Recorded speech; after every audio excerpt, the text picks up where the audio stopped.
नवीन topic सुरू करूया. Pair of straight lines महत्वाचा टॉपिक आहे. मार्क थोडे कमी आहेत, पण याचं ऍप्लिकेशन तुम्हाला बऱ्याच ठिकाणी करावं लागेल. आता यातला जो फर्स्ट पॉइंट सांगितलेला आहे, combined equation of pair of lines. तर आपण जनरल लाईनचं इक्वेशन आपण काय घेतो? A x plus B Y plus C is equal to 0. अशा दोन लाईन्स मला कन्सिडर करायच्या आहेत, त्यामुळे मी ते असं लिहितोय: A1x plus B1y plus C1 equal to 0. यालाच तुम्ही U इक्वल टू 0 असं पण म्हणू शकता. मग दुसरी लाईन कन्सिडर करतोय: A2x plus B2y plus C2 is equal to 0. त्यालाच मी V इक्वल टू 0 असं कन्सिडर करतोय. जर तुम्हाला अशा प्रकारे दोन लाईन्स दिलेल्या असतील आणि त्यांचं जर कंबाइन्ड इक्वेशन जर विचारलं, तर फक्त त्यांचा प्रोडक्ट करायचा. Combined equation of these two lines is, हे जर u आणि v मध्ये जर तुम्ही घेतलं तर u into v equal to 0 असं लिहायचं. आणि हे जर सेपरेट जर तुम्ही घेतलं तर इथं पहिल्या लाईनचं LHS A1x plus B1y plus C1 into A2x plus B2y plus C2 and this is equal to 0. या पद्धतीनं त्याचं कंबाइंड इक्वेशन काढायचं. त्यामुळे हे तुम्हाला करावं लागणार आहे बऱ्याच वेळेला. त्यामुळे हे लक्षात ठेवा की ज्या वेळेला दोन लाईन्स तुम्हाला सेपरेट सेपरेट दिलेल्या असतील, त्यांचं कंबाइंड इक्वेशन जर पाहिजे असेल तर त्या दोघांचा प्रोडक्ट करायचा फक्त. आता या प्रकरणामध्ये काही थेरम्स आहेत. त्याच्यातला हा first theorem: the equation u into v equal to 0 represents combined equation of lines u equal to 0 and v equal to 0.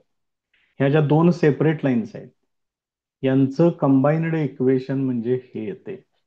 हे आपल्याला प्रूव्ह करायचं आहे. सिद्धता काही एवढी फारशी महत्वाची नाही.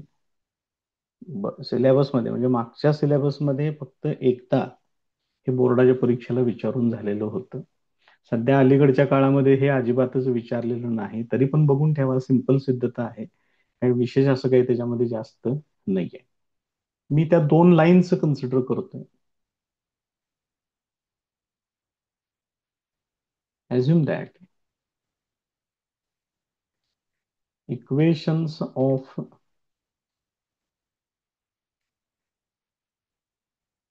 two lines are, त्यांनी u equal to 0 v equal to 0 असं घेतलेलं आहे. A1x plus B1y plus C1 equal to 0 and A2x plus B2y plus C2 equal to 0. That is, हे आहे u इक्वल टू 0 आणि हे आहे v equal to 0. their combined equation is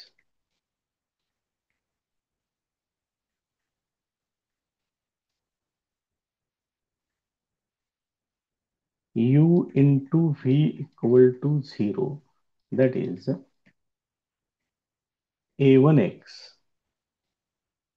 plus b1y plus c1 into a2x plus b2y plus c2.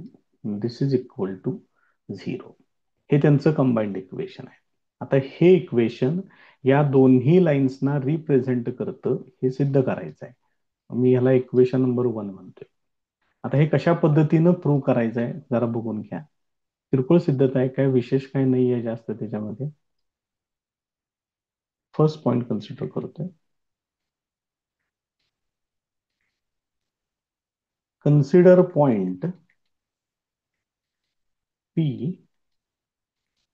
x1, y1 on the line a1x plus B1Y plus C1 equal to 0. म्हणजे पहिल्या लाईनवरचा हा एक point मी consider केलेला आहे. आता ज्या अर्थी हा पॉइंट या लाईनवरती आहे त्या अर्थी या पॉइंटनं हे इक्वेशन सॅटिस्फाय झालं पाहिजे. देअरफोर Px1y1 मस्ट सॅटिस्फाय दिस इक्वेशन. मग त्यानं ते सॅटिस्फाय झालं पाहिजे म्हणजेच मग काय करू शकताय तुम्ही, हा पॉइंट डायरेक्ट या लाईन मध्ये वापरायचा. Therefore A1x1 plus B1y1 plus C1 this is equal to 0. आता हाच पॉइंट या इक्वेशन 1 मध्ये वापरायचा. Using Px1y1 in equation 1. Equation 1 हे कंबाईंड इक्वेशन आहे लक्षात ठेवा. त्याच्यामध्ये हा x1y1 हा पॉइंट वापरायचा.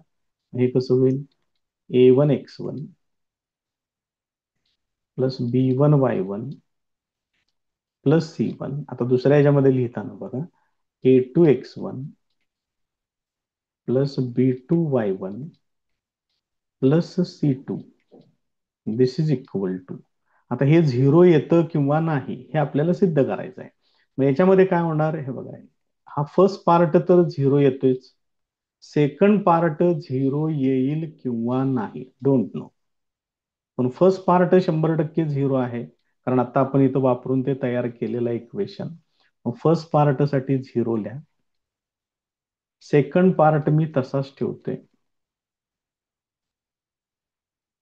मग 0 इंटू एनिथिंग, थांबा इथं पॉइंट लिहूया, 0 इंटू एनिथिंग हे 0च येणार. म्हणजेच तुम्ही इथं काय लिहू शकताय, therefore LHS equal to RHS.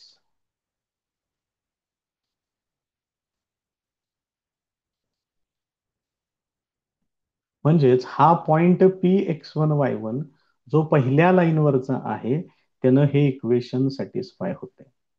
याचा अर्थ पहिल्या लाईनवरच्या अशा सगळ्या पॉइंट्सनं हे इक्वेशन सॅटिस्फाय होते, कंबाईंड इक्वेशन. दस all points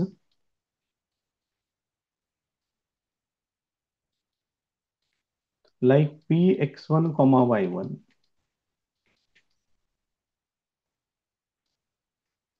on first line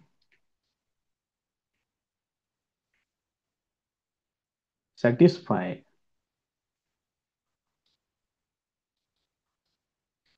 combined equation 1.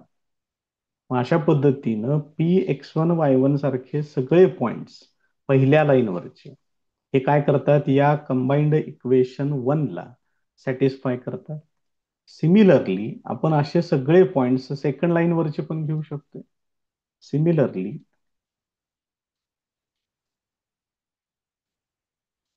we can prove that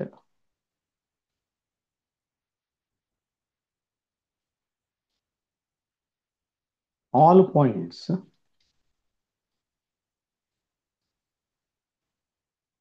on a second line also satisfy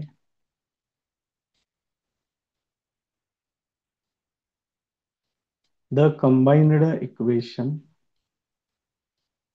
1. आता हे दुसऱ्या लाईनवरचे सगळे पॉइंट्स असं एक वाक्य तयार झालं. पहिल्या लाईनवरचे सगळे पॉइंट्स हे पण झालेले आहे. आता काय करायचं, कंबाईन्ड इक्वेशन वरचा एक पॉइंट घ्यायचा. बघा काय करायचं ते, कंबाईन्ड इक्वेशन इथं तयार आहे इक्वेशन 1 मध्ये. मी त्याला इथं खाली लिहून घेतोय, एक मिनिट फक्त.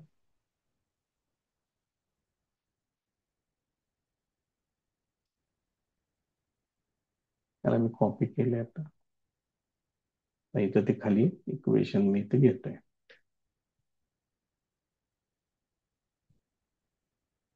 इथं लिहून ठेवतो. नाउ कन्सिडर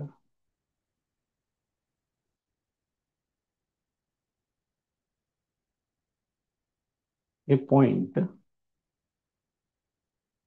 त्याला आता मी कन्सिडर करतोय, क्यू कन्सिडर करतोय, x dash Y dash on the combined equation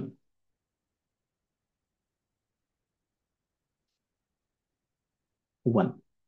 आता हा एक पॉइंट या कंबाइंड इक्वेशन वरचा कन्सिडर केलाय. याचा अर्थ आता ह्या पॉइंटनं हे इक्वेशन सॅटिस्फाय झालं पाहिजे. Therefore a1 x dash plus b1 y dash plus c1 into a2 x dash plus b2 y dash plus c2 this is equal to 0. त्याच्यामुळे तुम्ही काय करू शकताय, फर्स्ट पार्ट इक्वल टू 0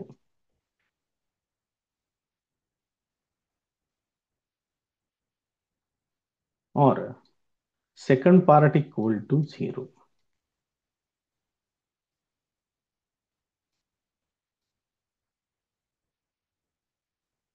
म्हणजेच हा जो पॉइंट आहे, point Q x dash Y dash, तो एक तर पहिल्या लाईनवरती असला पाहिजे, नाहीतर दुसऱ्या लाईनवरती असला पाहिजे, नाहीतर दोन्ही लाईन्स वरती असला पाहिजे. दस Q x dash Y dash must be A point on first line और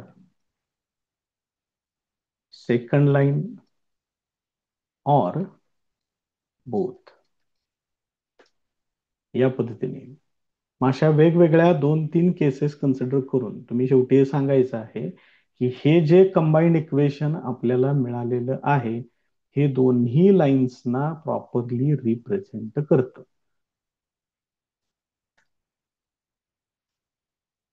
आता ह्याच्यानंतरचं हे वाक्य मी इथं खाली लिहितोय. दस the combined equation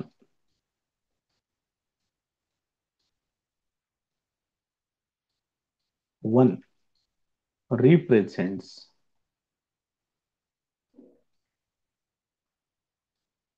both the lines. या पद्धतीनं हा थेरम तुमचा कंप्लीट होईल. या थेरम मध्ये विशेष काही जास्त असं नाही आहे, त्यामुळे हा थेरम शक्यतो करून विचारत नाहीत.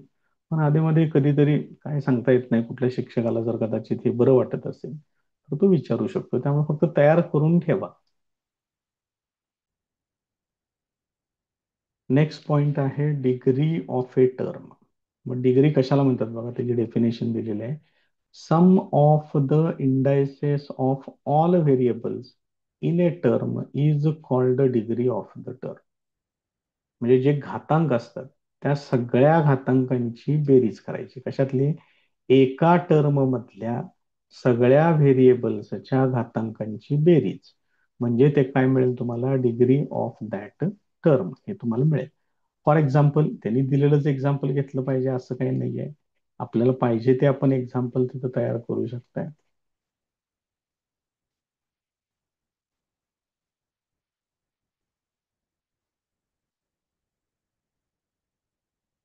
या पद्धतीने मग आता इथं घातांक किती आहे बघा बरं. इथं घातांक आहे 2.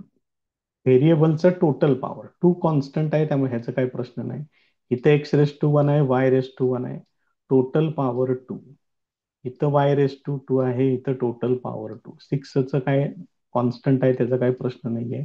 x⁻1 त्यामुळे ह्याची डिग्री येणार 1. y⁻1 याची डिग्री येणार 1. इथं 3च्या बरोबर कोणतंही व्हेरिएबल नाही. जर समजा मी इथे x घेतलं तर घातांकात 0 घ्यावं लागेल, त्यामुळे याची डिग्री येणार 0. त्यामुळे हे लक्षात ठेवा, जर कॉन्स्टंट टर्म असेल तर त्याची डिग्री 0 येते. आणि degree of 0 it is not defined. 0ची डिग्री डिफाईन करत नाही. या पद्धतीनं डिग्री कन्सिडर करायची आहे.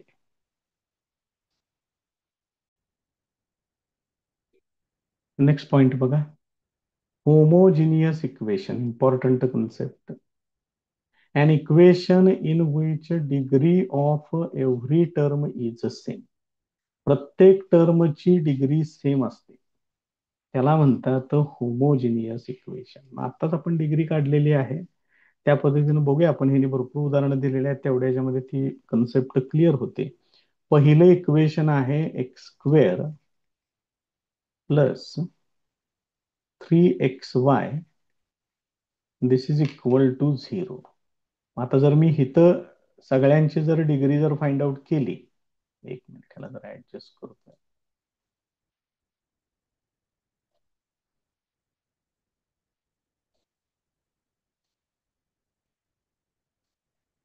तर बघा आता इथं कशा पद्धतीने डिग्रीज येणार आहेत. ह्या पहिल्या टर्मची डिग्री आहे 2. इथे x⁻1 आहे, y⁻1 आहे, टोटल डिग्री आहे 2. मग दोघांची ह्या पूर्ण इक्वेशन मधल्या सगळ्या टर्म्सची डिग्री सेम येते, याचा अर्थ हे होमोजिनियस इक्वेशन आहे. दुसरे इक्वेशन जे त्यांनी दिलेलं आहे 7xy -2y² इक्वल टू 0. इथं पण डिग्री 2 येणार, x⁻1 y⁻1. इथं पण 2 येणार, होमोजिनियस इक्वेशन. थर्ड इक्वेशन त्यांनी दिलेलं आहे 5x² plus 3xy -2y² equal, तुम्ही कुठली इक्वेशन्स घेतली तरी चालतील. इथं येणार 2, इथं पण 2, इथं सुद्धा 2 येणार. त्यामुळे हे होमोजिनियस इक्वेशन आहे.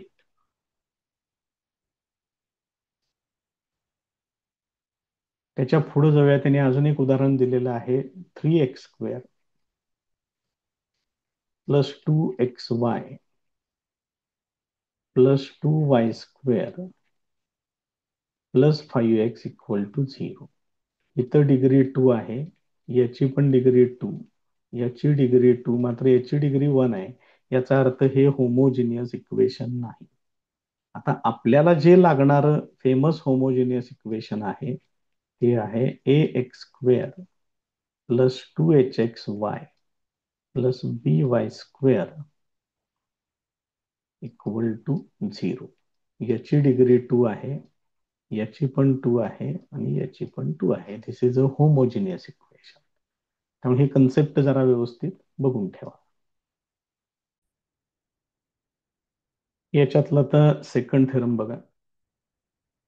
The combined equation of a pair of lines passing through the origin, हे महत्वाचं. म्हणजे ज्या दोन लाईन्स तुम्हाला कन्सिडर करायच्या आहेत त्या ओरिजिन मधून पास होणाऱ्या लाईन आहेत. लाईन जर ओरिजिन मधून पास होत असेल तर त्याच्यामध्ये फक्त एक्स ची टर्म आणि वाय ची टर्म एवढंच शिल्लक असतं. म्हणजे इक्वेशनचा फॉर्मॅट असा घ्यावा लागेल. And this combined equation it is a homogeneous equation of degree 2. हे सेकंड डिग्रीचं इक्वेशन येतं एक्स आणि वाय मध्ये, शिवाय होमोजिनियस इक्वेशन येतं. मग बघूया आपण दोन लाईन्स कन्सिडर करूया.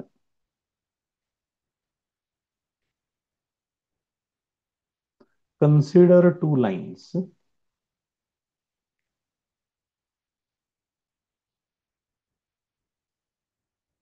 passing through origin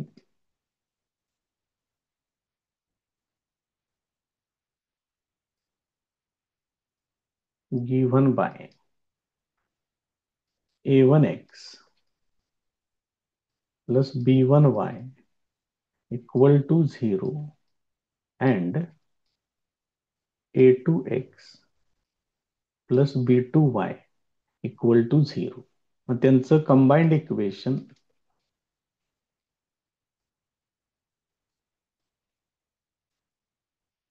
there combined equation is, या दोघांचा प्रोडक्ट करायचा.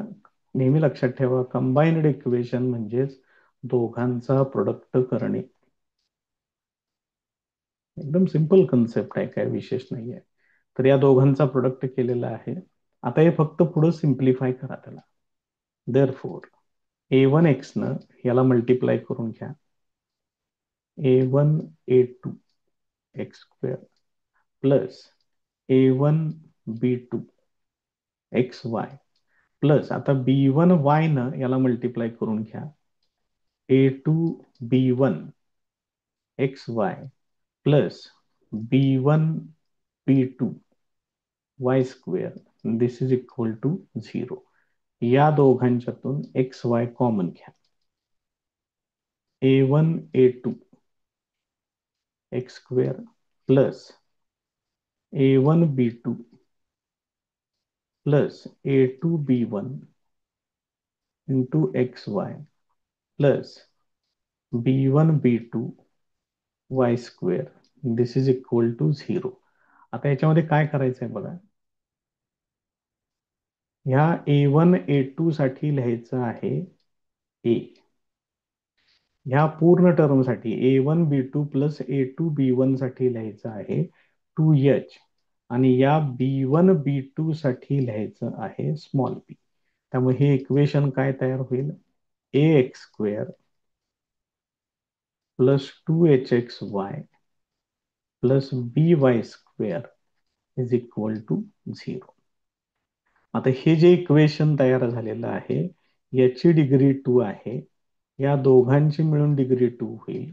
या दोघांची ह्या y स्क्वेअर त्याची सुद्धा डिग्री 2 आहे. याचा अर्थ डिग्री सेम आहे. म्हणजे हे होमोजिनियस इक्वेशन आहे. होमोजिनियस इक्वेशन आहे. शिवाय डिग्री किती आहे. म्हणजेच याला तुम्ही सेकंड डिग्री होमोजिनियस इक्वेशन असं म्हणू शकता.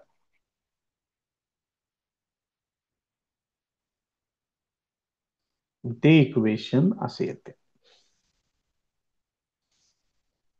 मग त्यांनी थेरम मध्ये तेच सांगितलेलं आहे की जर तुम्ही दोन लाईन्स घेतल्या पासिंग थ्रू ओरिजिन तर तुम्हाला असं होमोजिनियस सेकंड डिग्री इक्वेशन मिळतं. बघून घ्या थेरम काय.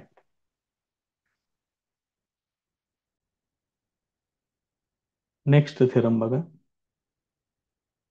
Homogeneous equation of degree 2. Equation homogeneous पाहिजे. शिवाय डिग्री 2 च पाहिजे. In x and Y. आणि त्यांनी पुढे इक्वेशन दिलेलं आहे. हेच ते इक्वेशन जे आपण मगाशी तयार केलं. It represents a pair of lines passing through the origin if h square minus ab is greater than or equal to 0. आता त्यांनी काय विचारले की हे इक्वेशन दोन लाईन्सना रिप्रेझेंट करत. मगाशी आपण काय घेतलं होतं. दोन लाईन सेपरेट घेतल्या होत्या. त्यांचं कंबाईंड इक्वेशन हे येतं असं आपण सिद्ध केलं. आता हे त्याच्या बरोबर अपोजिट आहे. मात्र याची सिद्धता थोडीशी वेगळ्या पद्धतीनं आहे. बऱ्याचशा टर्म्स याच्यामध्ये आहेत. आणि हा एक इम्पॉर्टंट थेरम आहे जो परीक्षेमध्ये विचारून झालेला आहे. त्यामुळे आतापर्यंत झालेल्या सगळ्या थेरम मधला हा सगळ्यात इम्पॉर्टंट थेरम. त्यामुळे हा व्यवस्थित करून ठेवा. काय काय कंडिशन्स आहेत ते आपण पुढे बघत जाऊया. त्याची प्रूफ इम्पॉर्टंट आहे. व्यवस्थित करून ठेवा.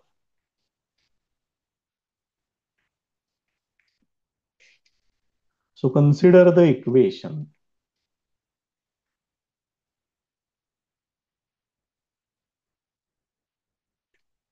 ax स्क्वेअर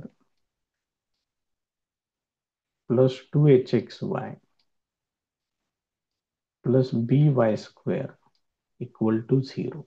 तर हे इक्वेशन काय आहे. होमोजिनियस आहे.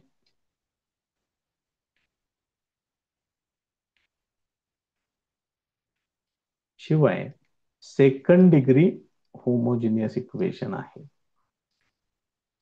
या दोन्ही कंडिशन्स ह्याच्यामध्ये सॅटिस्फाय होतात. आता हे प्रूव्ह कसं करायचंय बघा. वेगवेगळ्या केसेस तुम्हाला कन्सिडर करावे लागतील याच्यामध्ये. First case a equal to 0. जर तुम्ही a इक्वल टू 0 जर याच्यामध्ये घेतलं तर ही पहिली टर्म निघून जाईल. म्हणजे मग काय शिल्लक राहील. 2hxy plus by square equal to 0. याच्यातून y कॉमन घ्या. म्हणजे हे येणार 2hx plus by into y this is equal to 0. मग याच्यावरून तुम्हाला दोन सेपरेट पार्ट मिळतील. 2hx plus by equal to 0 और y equal to 0. y equal to 0 म्हणजेच हा एक्स ऍक्सिस आहे. मग ह्या तुम्हाला दोन लाईन्स मिळाल्या बघा. दोन्ही लाईनची इक्वेशन्स कशा पद्धतीने आहेत, ह्याच्यात कॉन्स्टंट टर्म नाही. याचा अर्थ ह्या दोन्ही लाईन्स पासिंग थ्रू ओरिजिन आहेत.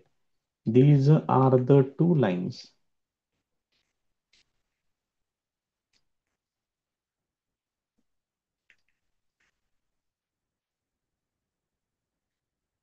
Passing through origin. ओरिजिन मधून पास होणाऱ्या या दोन लाईन्स तुम्हाला मिळालेल्या आहेत.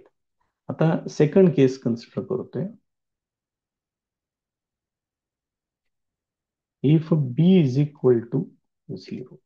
आता ते इक्वेशन कसं होईल, ए एक्स स्क्वेअर प्लस 2hxy आणि पुढं बी वाय स्क्वेअर आहे, पण बी 0 आहे, त्यामुळे ती टर्म निघून जाईल, हे असं राहील. आता याच्यातून एक्स कॉमन येईल. एक्स कॉमन घेतलं की a x plus 2hy this is equal to 0 येणार. म्हणजेच एक्स इक्वल टू 0 और a x plus 2hy this is equal to 0 येणार. मग एक्स इक्वल टू 0 म्हणजेच हे कोण आहे, हे आहे वाय ऍक्सिस. मग ह्या दोन लाईन्स तुम्हाला काय मिळतील, पासिंग थ्रू ओरिजिन. त्याचं वाक्य लिहून टाकायचं. These are the two lines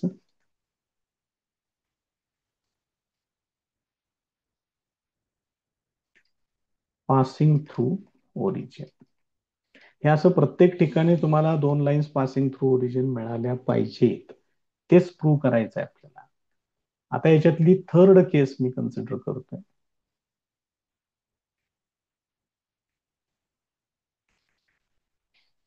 A equal to 0 and b equal to 0. त्यामुळे मग ते इक्वेशन काय होणार, पहिली टर्म आहे ए एक्स स्क्वेअर, मी इथे लिहितोय equation, a x square plus 2hxy plus B y square equal to 0. याच्यात ए इक्वल टू 0 वापरायचं म्हणजे हे निघून जाणार, बी इक्वल टू 0 वापरायचं, हे पण निघून जाणार. म्हणजे मग काय शिल्लक राहील, 2hxy this is equal to 0. याच्यावरून काय येणार, x into y this is equal to 0. therefore x equal to 0 और y इक्वल टू 0. हा आहे एक्स ऍक्सिस आणि हे आहे Y axis. So these are again the two lines passing through origin. These are the two lines passing through origin. मग या condition मध्ये सुद्धा तुम्हाला पासिंग थ्रू ओरिजिन असलेल्या दोन लाईन्स तुम्हाला मिळत आहेत. नेक्स्ट केस कन्सिडर करतोय. आता हे थोडस वेगळ्या पद्धतीनं आहे. आता मी इथं कन्सिडर करतोय बी नॉट इक्वल टू 0. तुम्ही या ठिकाणी ए नॉट इक्वल टू 0 जरी कन्सिडर केलं तरी पण चालते. आपलं बेसिक पहिलं जे इक्वेशन आहे, a x square plus 2hxy plus B y square equal to 0. तर या इक्वेशनला मी बी न मल्टिप्लाय करतोय.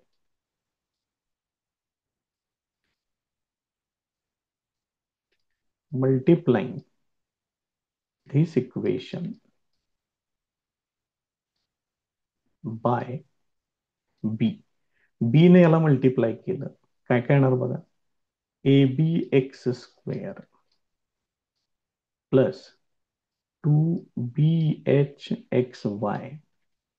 प्लस ऑलरेडी इथे एक बी आहे, आणखीन एका बी न मल्टिप्लाय करायचं आहे, b square y square this is equal to 0. मग त्याच्यातल्या या दोघांना फक्त इकडे ठेवतोय, ह्याला पलीकडे पाठवतोय. Therefore b square y square, हे सेव्ह होऊ दे एकच minute, b square y square plus 2bhxy this is equal to हे इकडे आल्यानंतर minus minus a b x square हे असेल. मग आता याच्यामध्ये काय करायचं आहे मला, ह्या डाव्या बाजूला परफेक्ट स्क्वेअर करायचा आहे. त्याच्यामधली ही आहे फर्स्ट टर्म, ही आहे मिडल टर्म, मला लास्ट टर्म फाइंड आउट करायची आहे. मग last term equal to middle टर्मचा square divided by 4 first term. हा फॉर्म्युला आपण वापरलेला आहे डेरिव्हेटिव्ह मध्ये, तोच इथं वापरायचा आहे. मग मिडल टर्मचा जर मी स्क्वेअर केला तर याचा स्क्वेअर करावा लागेल 2b एच एक्स वाय त्याचा square divided by 4 first term, म्हणजे हे असेल. हे जर तुम्ही सिम्प्लिफाय केलं तर काय काय होते बघा, इथे येते 4b square square x square y square divided by 4b आणि वाय स्क्वेअर. त्याच्यातले हे 4 कॅन्सल होईल, बी स्क्वेअरला बी स्क्वेअर कॅन्सल होईल, वाय स्क्वेअरला वाय स्क्वेअर कॅन्सल होईल, आणि इथं टर्म मिळणार आहे मला एच स्क्वेअर एक्स स्क्वेअर. ही टर्म मी या इक्वेशनच्या दोन्ही बाजूंमध्ये ऍड करतोय. Therefore b square y square plus 2bhxy plus h square x square this is equal to, इकडं पण ऍड करावी लागणार आहे आपल्याला टर्म ती, हे असं येईल. मग याच्यामधून आता हे पूर्ण वर्ग तयार झालेला आहे, त्यामुळे याला आपल्याला असं लिहिता येईल. स्क्वेअर रूट घेऊया याचा आता आपण. तर हे येणार बी वाय प्लस एच एक्स आणि ब्रॅकेटचा स्क्वेअर. तोपर्यंत याच्यातून एक्स स्क्वेअर हे कॉमन घेतोय, म्हणजे इथं असं शिल्लक राहील. बघा लक्षात येते का? आता मला दोन्ही बाजूंचं स्क्वेअर रूट घ्यायचं आहे. Therefore b Y plus h x this is equal to plus minus, आता याचं स्क्वेअर रूट निघणार नाही, त्यामुळे तिथं स्क्वेअर रूट ठेवावं लागेल आपल्याला, आणि ह्या एक्स स्क्वेअरचं स्क्वेअर रूट निघतंय त्याला आपण इथं एक्स लिहिलं पाहिजे. आता ह्या एच एक्स ला उजवीकडे पाठवतं, बी वाय इक्वल टू हे एच एक्स इकडे आल्यानंतर मायनस होणार, minus h x plus minus square root of h square minus a b into x हे असेल. आता याच्यातून एक्स कॉमन घेतोय, therefore b y equal to minus h plus minus square root of h square minus a b into x हे असेल. बघा कशा पद्धतीने आहे. आता हे बी पण इकडे पाठवतोय, therefore y equal to minus h plus minus square root of h square minus a b divided by b into x. मग याच्यामध्ये प्लस आणि मायनस असे दोन सेक्शन आपल्याला करता येतील. Therefore y equal to minus h plus square root of h square minus a b divided by b into x, और y equal to minus h minus square root of h square minus a b divided by b into x. ही दोन्ही equations कोणत्या format मधले आहेत बघून घ्या. y equal to m x. पाहिजे असलं त्याचं वाक्य पण लिहू आपण इथं.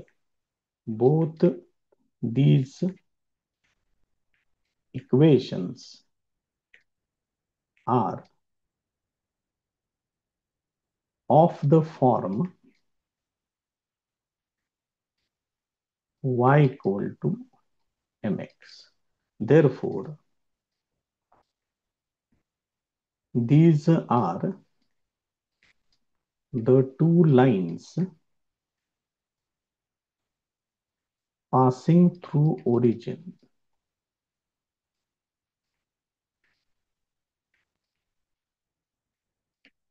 if, पुढे एक त्यांनी कंडिशन दिले बघा, h square minus a b is greater than or equal to zero.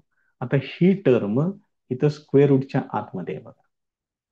मग हे स्क्वेअर रूटच्या आत जे काही आलेलं आहे ते एकतर शून्य पाहिजे किंवा शून्यापेक्षा मोठं म्हणजे पॉझिटिव्ह पाहिजे. म्हणजेच थोडक्यात ही टर्म निगेटिव्ह नको. तरच इथं तुम्हाला दोन लाईन्स मिळतील, पासिंग थ्रू ओरिजिन मिळतील आणि रिअल लाईन्स मिळतील, असा या थेरमचा अर्थ आहे. आणि हे सगळे वेगवेगळे केसेस तुम्हाला याच्यामध्ये कन्सिडर करावे लागतील. आता याच्यावरती बेस्ड काही रिमार्क्स त्यांनी सांगितलेले आहेत. हीच कंडिशन आहे h square minus a b याच्या संदर्भात. पहिली कंडिशन अशी आहे, if h square minus a b is greater than zero. म्हणजे ही जर व्हॅल्यू प्लस असेल, पॉझिटिव्ह असेल, तर त्याचं काहीतरी स्क्वेअर रूट निघेल. समजा इथं h square minus a b equal to 4 आहे, 4चं स्क्वेअर रूट 2 येणार. मग तुम्हाला एक इक्वेशन असं मिळेल ज्याच्यात +2 असेल, दुसरं इक्वेशन असं मिळेल -2 असेल. त्यामुळे तुम्हाला याच्यामध्ये दोन वेगवेगळ्या लाईन्स मिळतील. दे आर डिस्टिंक्ट, म्हणजे पूर्णपणे वेगवेगळे. आणि जर समजा हे इक्वल टू झिरो असेल तर हे स्क्वेअर रूटच इथनं गायब होईल. हे स्क्वेअर रूट याची व्हॅल्यू शून्य येणार, मग हे झिरो होईल. तसंच हे पण झिरो होईल. म्हणजे मग काय शिल्लक राहील, -h/b/x. इथं पण तेवढं शिल्लक राहणार, -h/b/x. म्हणजे तुम्हाला या ठिकाणी दोन सेम लाईन्स मिळतील. लाईन्स सेम मिळत असतील तर त्यांना म्हटले कोइन्सिडंट. आणि जर ही व्हॅल्यू निगेटिव्ह आली, स्क्वेअर रूटच्या आत जर निगेटिव्ह व्हॅल्यू आली तर ते इमॅजिनरी मध्ये जातं. म्हणजेच रिअल नंबर्स येत नाही, त्याचा आन्सर कॉम्प्लेक्स नंबर्स मध्ये जातं. त्यामुळे तशा परिस्थितीमध्ये त्यांनी काय म्हटलंय, it does not represent a pair of lines. अशा परिस्थितीत तुम्हाला पेअर ऑफ लाईन्स मिळणार नाहीत. त्यामुळे हे रिमार्क्स पण लक्षात ठेवा, कुठेतरी तुम्हाला उपयोग करावा लागेल त्याचा. आता ह्या ज्या दोन लाईन्स आपल्याला सेपरेट मिळालेल्या आहेत त्याच्यातनं काही महत्वाचे रिझल्ट्स फॉर्म होतात. या ज्या दोन्ही लाईन्स आहेत, या दोन्ही लाईन्स या फॉर्मॅटमध्ये आहेत, y=mx. मग हा जो ब्रॅकेट आहे, हा ब्रॅकेट म्हणजे त्या दोन लाईन्सचा स्लोप आहे. पहिल्या लाईनचा स्लोप घेतोय m1, त्याची व्हॅल्यू ही अशी मुद्दाम सेपरेट जरा मांडून घेतोय इथं.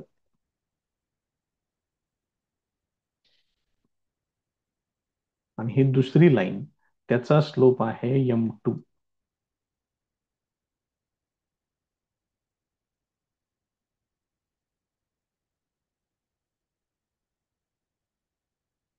हे असं येणार. मग आता या दोन लाईन्सचा जो काही स्लोप आहे त्यांची बेरीज आणि त्यांचा प्रोडक्ट हे आपण बघूया. m1 प्लस m2 त्यांची समेशन करायची आहे. इथं मांडतोय मी.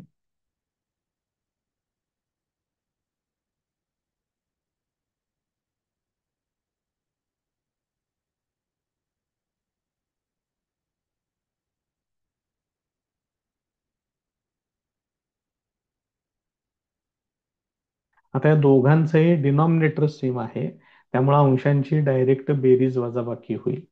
त्यामुळे ह्यात काय होणार आहे बघा, हे प्लस रूट आहे आणि हे मायनस रूट आहे, हे एवढं कॅन्सल होईल. -h म्हणजे हे येणार -2h डिव्हायडेड बाय बी येणार. म्हणजेच इथं तुम्हाला एक फॉर्म्युला असा मिळेल, sum of roots equal to, म्हणजेच m1 plus m2 this is equal to -2h upon b येणार. आणि आता याच दोघांचा प्रोडक्ट पाहिजे, हा एक महत्वाचा फॉर्म्युला तुमचा इथं तयार होईल. इम्पॉर्टंट, लक्षात ठेवा हे. तर दुसरं पाहिजे मला प्रोडक्ट ऑफ रूट्स पाहिजे. म्हणजेच m1 into m2 equal to, मग परत एकदा आता या दोघांचा प्रोडक्ट मांडतोय मी इथं. Minus h plus square root of h square minus a b divided by b into इथं minus h minus square root of h square minus a b divided by b. आता या दोघांचा तुम्हाला प्रोडक्ट करायचा आहे. मग इथं बघा बरं काय काय इथं डिव्हायडेड बाय मध्ये बी स्क्वेअर प्रोडक्ट छेदांचा डायरेक्ट. ही टर्म कशी आहे बघा, एक्स प्लस वाय आणि एक्स मायनस वाय, म्हणजे x square minus Y square होणार. एक्स आहे मायनस एच त्याचा स्क्वेअर मायनस ही सेकंड टर्म रूट मध्ये आहे त्याचा स्क्वेअर केला की हे असे येणार. म्हणजेच ह्याचं सिम्प्लिफिकेशन काय होणार बघा, एच स्क्वेअर आणि हे मायनस पुढे देऊन टाका, minus h square plus a b divided by b square. मग हे h square minus h square cancel होईल, याच्यातलं एक बी सुद्धा कॅन्सल होईल. म्हणजेच इथं M1 M2 इक्वल टू हे येणार a upon b. This is equal to product of roots. असे हे दोन अतिशय महत्वाचे असे फॉर्म्युले तुम्हाला मिळतील जे आपल्याला पुढं यूज करायचे आहेत. आता ह्याच्यामध्ये अजून एक इक्वेशन तुम्हाला तयार करून घ्यावं लागतं.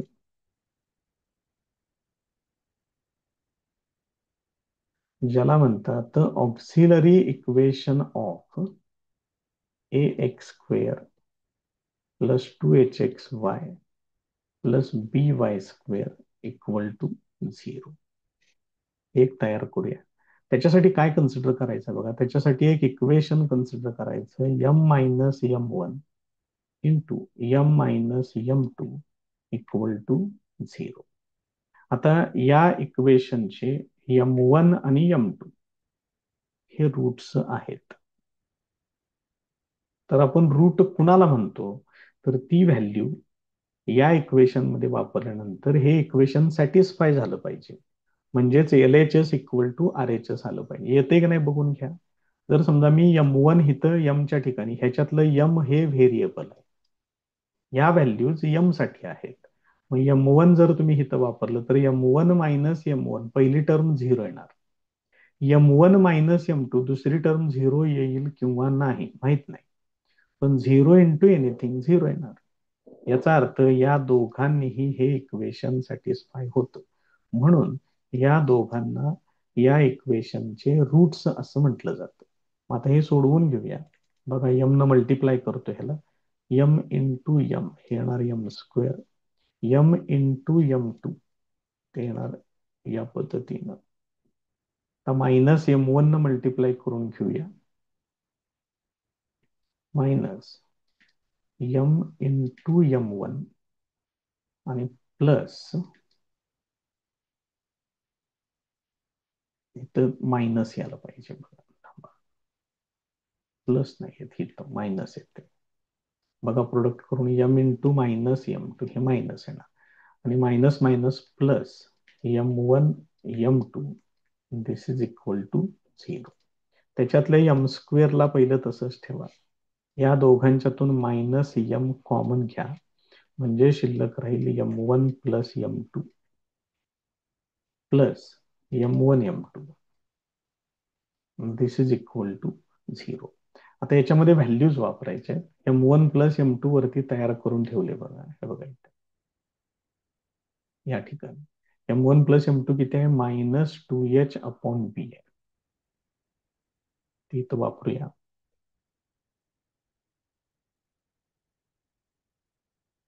-2h अपॉन बी आणि M1 M2 म्हणजेच a upon b. This is equal to 0. आता हे मायनस आणि हे मायनस हे प्लस होईल आणि पूर्ण इक्वेशनला बी न मल्टिप्लाय करायचं आहे. बी न मल्टिप्लाय केलं की इथे येणार BM स्क्वेअर, हे मायनस मायनस प्लस होईल, हे बी कॅन्सल करायचं आहे, plus 2HM plus a this is equal to zero. This is the auxiliary equation of आपलं जे बेसिक इक्वेशन आहे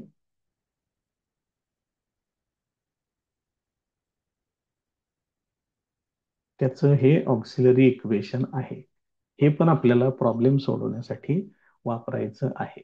त्यामुळे हे इम्पॉर्टंट आहे. हा सेक्शन पूर्ण सगळा महत्वाचा आहे, व्यवस्थित करा.